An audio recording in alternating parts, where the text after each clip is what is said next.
everyone, and welcome to the latest The Economist Intelligence Unit Global Outlook video. My name is Agathe Demarais, and I'm the Global Forecasting Director at the EIU. I'm joined today by Dan Wang, an analyst on our China team based in Beijing, and Imogen Page-Jarrett, a research analyst on our China team also based in Beijing. Today, we're going to discuss the global economic impact of the coronavirus pandemic and the impact of the pandemic on unemployment in China.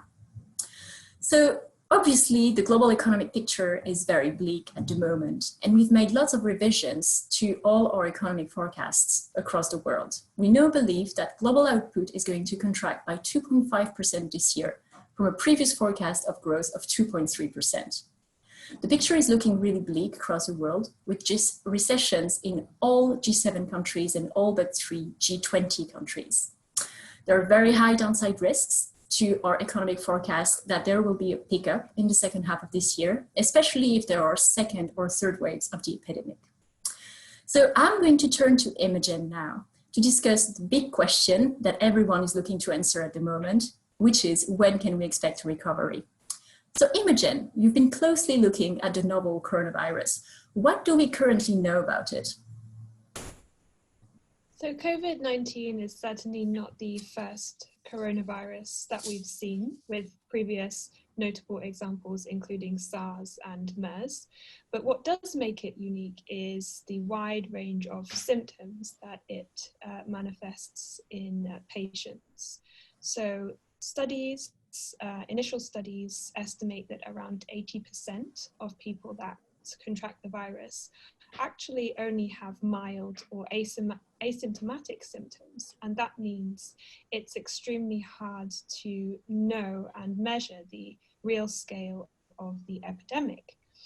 A further problem is that these people may be responsible for transmitting the virus to the other group of people, the remaining 20%, who develop severe to chronic symptoms that require intensive care in hospital.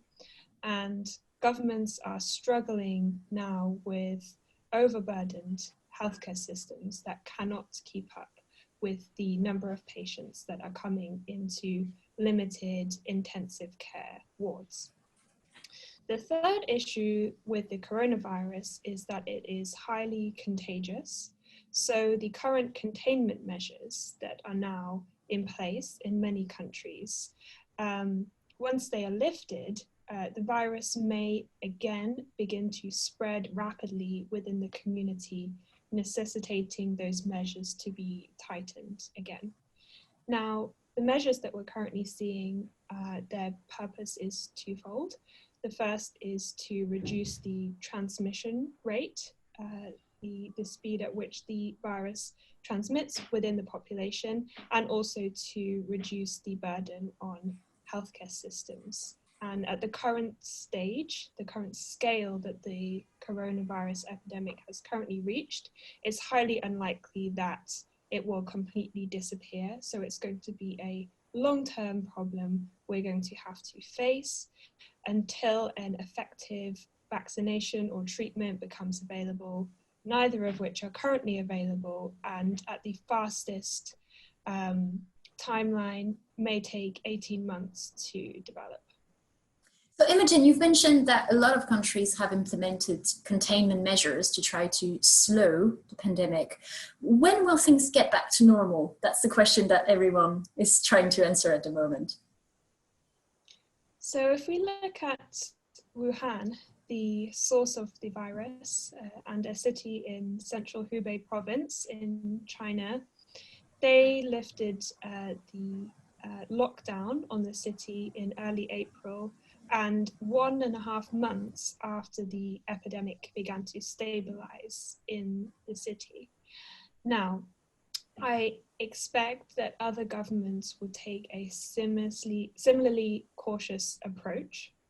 That means even once the growth in new infections begins to stabilize, they may choose to wait a further several weeks or even months before they lift the containment measures completely. That's not to say that some of the measures could not be lifted earlier. we're seeing in some countries, they're choosing to lift the restrictions on certain key sectors.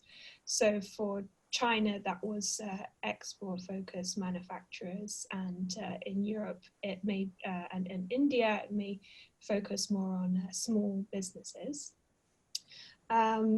Some countries, especially those that can provide only limited social support, which is very necessary during a lockdown, may decide to lift the containment measures even before the epidemic has shown signs of stabilization. And that's a trend that we've seen in countries such as India and Pakistan, for example.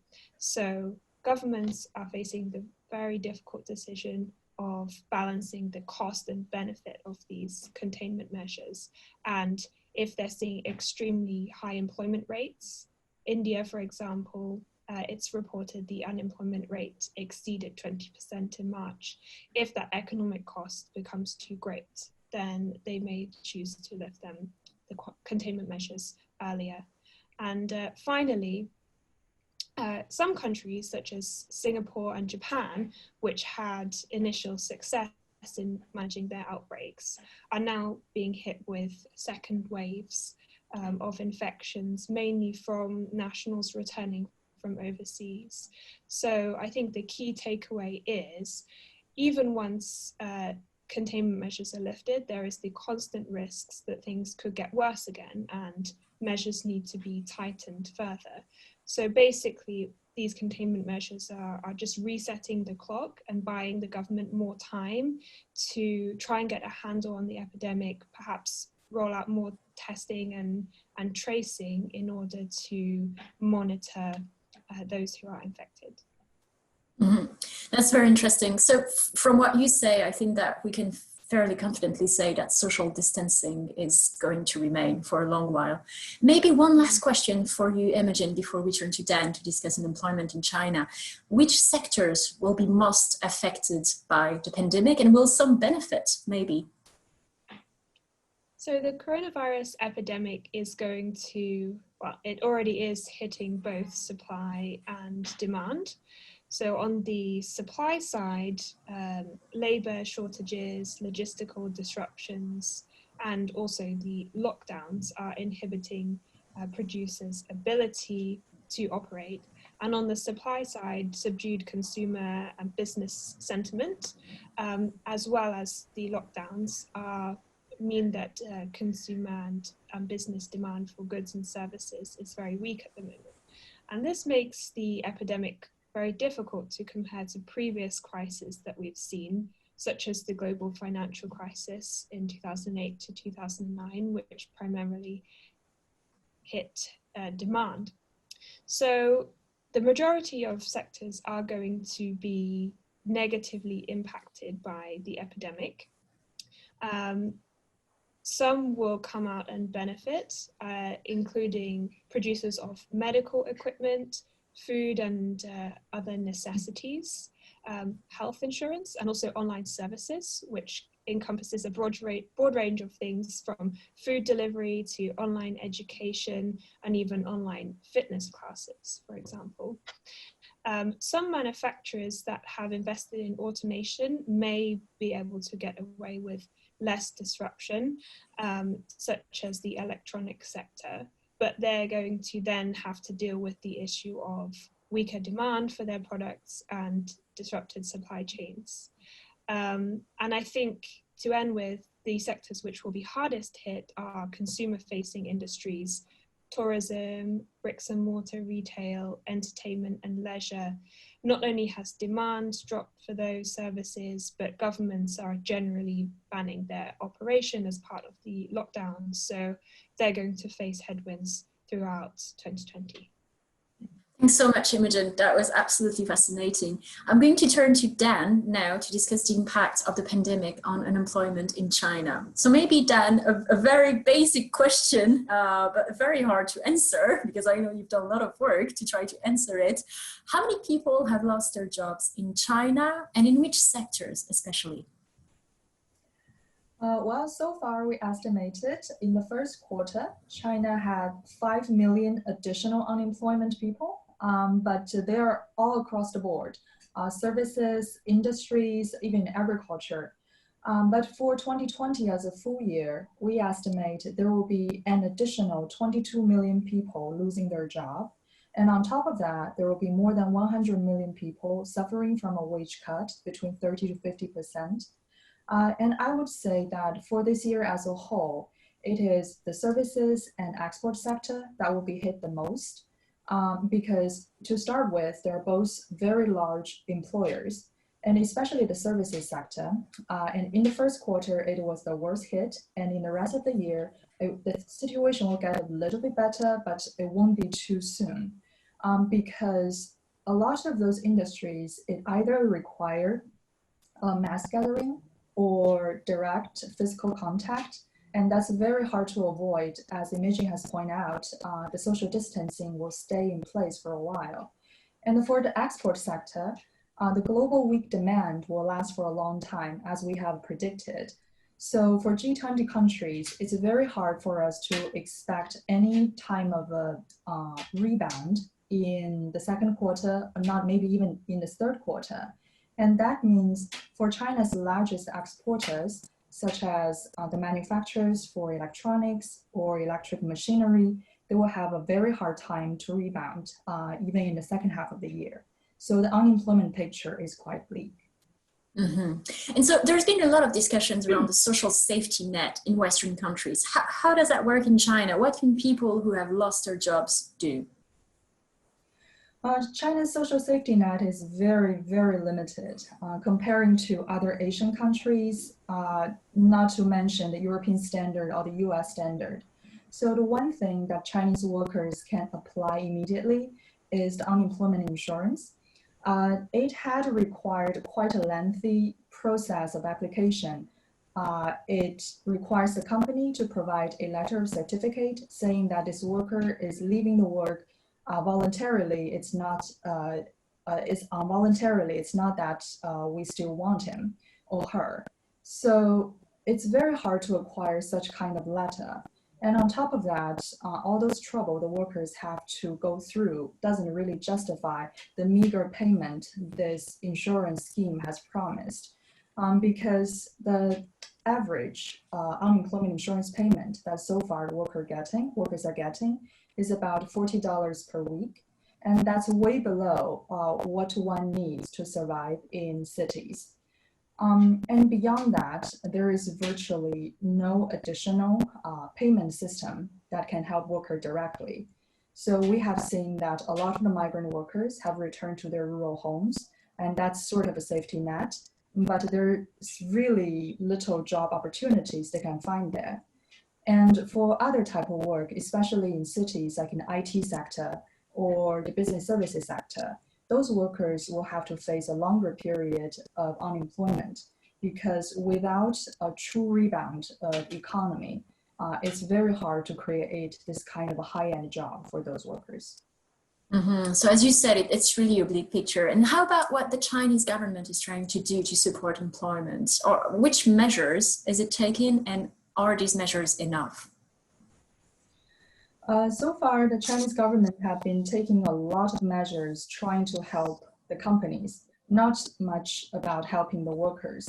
So we haven't seen any measures that's similar to the furlough scheme that the UK and the US is doing, which is to basically compensate the salary loss for companies. But in China, as far as we know, there are a lot of measures trying to provide cheap loans to companies, trying to reduce their tax payment or defer their pension payment. But to me, those measures are kind of in the wrong direction, because as long as there are no new orders, who want to take out loans? The fundamental question is actually what can the government do to restore demand and to create enough help to help workers and companies to tie them over in this difficult period. So deferring payment is nice, but it won't help the company to stay alive in 2020. So we have seen that in last week, there were some language change from the central government talking about more of a direct stimulus for consumers. And that involves some sort of digital payment or digital transfer directed to consumers. And there are some talks over to provide relief for small businesses, especially in large cities, because that's where most unemployment happened. One silver lining out of this, actually, to me, is that in the next few years, China will have a relatively cheaper labor market for investors to explore, especially those with university diploma. And for those students with IT background, economics background, you might find that it's actually cheaper to hire a Chinese employer comparing to a lot of Western countries. And with a record number of graduate students this year, that's 8.3 million. That's really a lot of the new graduates within 1 year, and we expect more next year. So there are some opportunities for foreign investors, especially, to still explore in China. But in the meantime, it's probably the most important thing is to survive and take advantage of available policies and also the large market potential in China that still exists. Thanks so much, Dan, and thanks so much, Imogen. We're coming to the end of our video now. I really enjoyed it, and I hope that you enjoyed watching it too. You can always find our latest analysis and white papers and analysis pieces on our website, www.eau.com. Dan has written a wonderful analysis, for instance, on unemployment in China. Imogen has written several pieces about some assumptions around the coronavirus epidemic. And you can also follow us on Twitter at DEIU or on our personal Twitter accounts. And I think that our handles should show nicely on your screen now. Thank you very much for watching this video and see you next month. Thank you very much. Goodbye.